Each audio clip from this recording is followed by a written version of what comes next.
ডিবাটা কি ইঁদুরে কেটে দিয়েছে নাকি? টাইট টাইট দেবে, হ্যাঁ গাড়িতে নিয়ে যাবো আমি। 3 কিলো 3 কিলো হয়ে যাবে?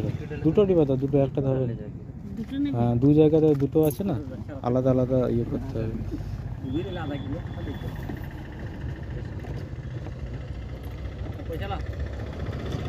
একটাতে 1 কিলো দিয়ে দাও, আর একটাতে দিয়ে দাও 2 কিলো, হয়ে গেল। এটা একটা ছিল, এটা আমি নেবো নাকি তুমি নেবে?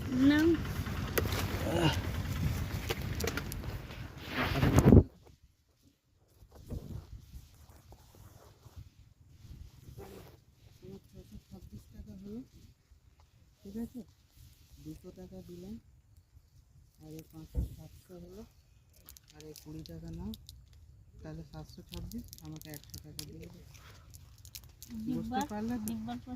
আর ডিব্বাটা 5 টাকার, আবার 10 টাকা করে কিনে আনলো আমাদের।